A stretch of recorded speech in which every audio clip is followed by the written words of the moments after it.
audiobook in English for children 8 years of age and older titled The Moon Garden by C.V. Monterrubio, narrated by Juan Garcia, with the voices of Marta Turok, Santiago Cárdenas, and C.V. Monterrubio.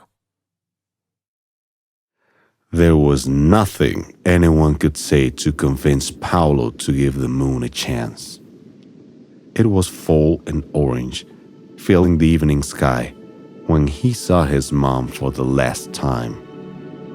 That night, he decided he hated the moon and swore he would never have anything to do with it again.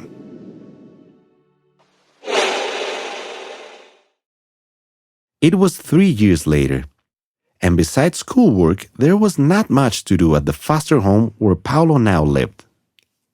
One day, the kids were invited to be a part of a project at a retirement home. Paulo decided to go along to get out of the house. He had never met an old person in his life.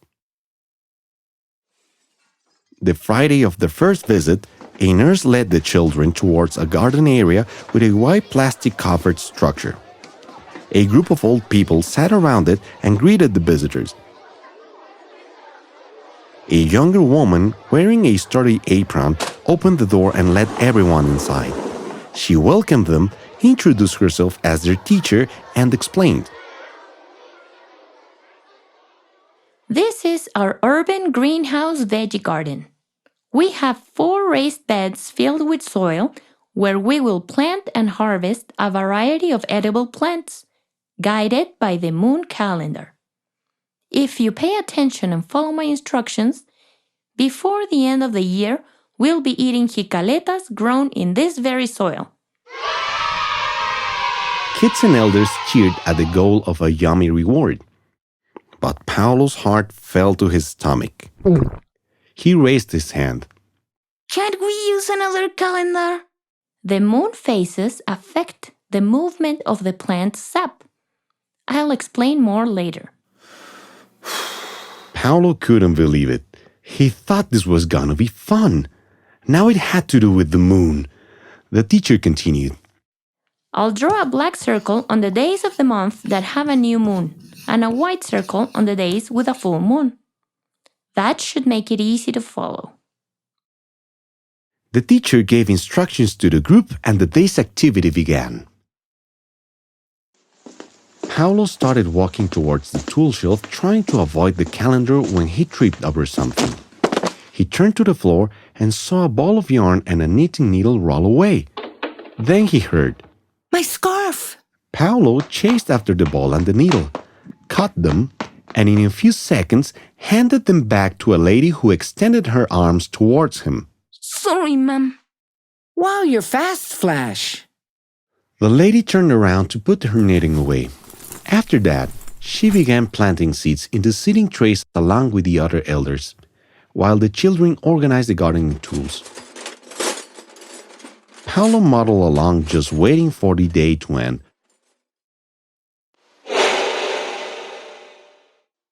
Paulo got through the second meeting by volunteering for tool cleaning duty outside of the greenhouse. But before he could find a way to avoid the moon calendar on the third one, the teacher gave instructions. "Today we will move the sprouts from the seeding trays into the raised beds. Pair up and grab a shovel and a pail from the table." A lady's voice called out to Paulo. "Hey, Flash, why don't you come over and team up with me?" He turned and immediately blushed when he saw the lady with the knitting. The white-haired woman continued the conversation. "My name is Carmelita. What's yours? I'm guessing it's not Flash." "No, my name is Paulo." "Okay, Paulo. How about you help me with today's activity?" Carmelita handed him a pail filled with a dark brown powder. "What is this?" "It's vermicompost, which is a fancy word for worm poop." Yeah. "Gross! Why do we have to use worm poop?" "Because it's organic. It nourishes the soil better than any chemical, and plants need fertilizer in addition to water and sunlight to grow." The teacher approached the calendar.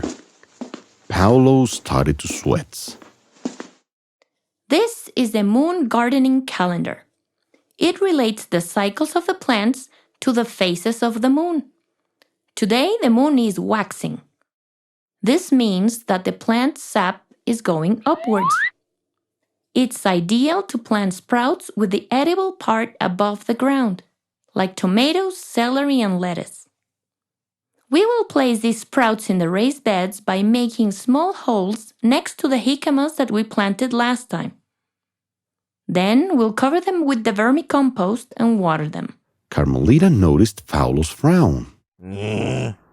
If you're grossed out, you can dig the holes and I'll scoop the fertilizer.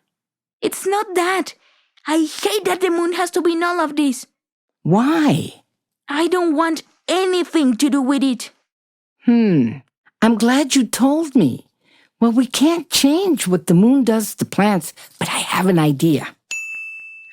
A simple clue to remember is which plants to sow or harvest when the calendar day has a white circle or a black circle on it.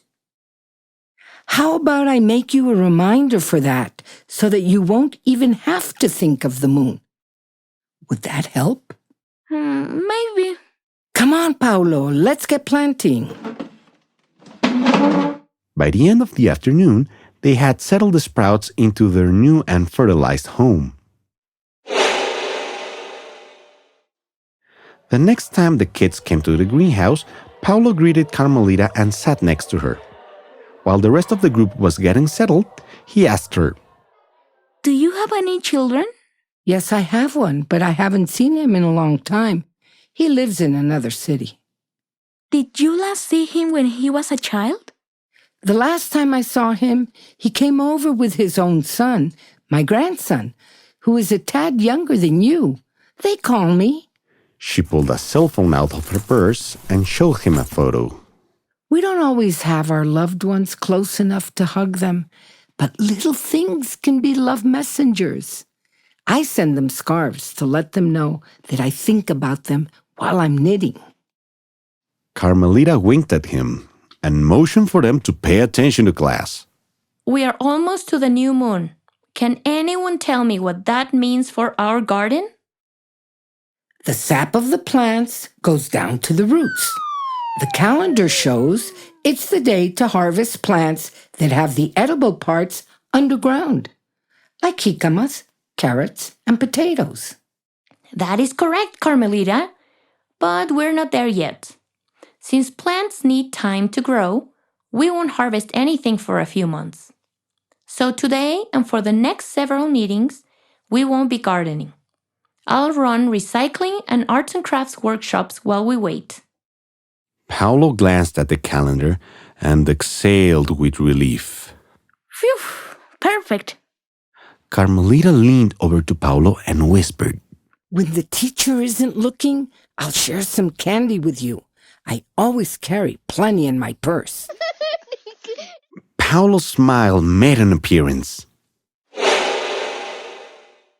Paulo enjoyed the next couple of meetings at the retirement home. He learned the steps to a zero-waste life and to make natural bug repellent. Better yet, the teacher didn't bring up the moon once. Paulo and Carmelita chatted and shared lots of silly jokes. But the following Friday, plans changed. The foster home's van broke down, which meant no more greenhouse visits until further notice. The repair, they said, would take at least a couple of months. Paulo couldn't believe it. Now that he was finally enjoying it, he couldn't go. The only thing he could do was wait. The street decorations announced the end-of-year celebrations, and the cold weather had settled in when the van was fixed. Delighted, the children headed over to their retirement home. Upon arrival, Paulo headed to the greenhouse to find his friend. When he didn't see her there, he asked the nurse if she knew where Carmelita was. She's still in her bedroom. Oh no! Paulo ran inside the home and reached her room gasping for breath. He was about to knock when the door suddenly opened. Carmelita! Paulo threw his arms around her, careful not to knock her over. She hugged him back. When they finally pulled apart, she asked, What's wrong? I thought something happened to you. I was wrapping up a gift for you, sweetie. Here. Carmelita handed him a covered bag. He put his hand inside and pulled out his present. I needed a scarf. Wow! You included a jicama with a black circle on one end and a tomato with a white circle on the other. I told you I'd make you a reminder for our garden. Those circles match the ones in the calendar. Carmelita winked at him. Paulo choked up.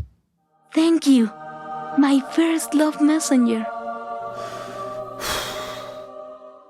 You know, Carmelita, the moon reminds me of my mother, and thinking about her makes me sad. I don't know if I'll ever see her again.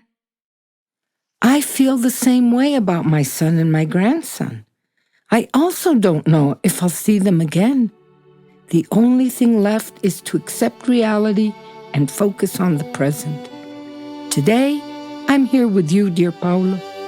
The past doesn't exist anymore. The future is unknown. Will I ever feel better? Take it one day at a time. We're here now. Let's enjoy today together and go see what it has in store for us. Paulo hugged Carmelita. I love you like my grandma. It was time to go to the greenhouse. Paulo tied his new scarf around his neck and offered his arm to his friend as support. They walked back to the group together. The teacher greeted them at the greenhouse door and handed each a jicaleta. Just in time. We're harvesting jicamas. Enjoy your reward. Yay! Paulo and Carmelita high-fived their treats. Before sitting down, Paulo approached the moon calendar. He looked at today's date, which had a black circle on it. Then he held up the end of his scarf with the black circle and the jicama against it, and smiled back at Carmelita with a wink. The end.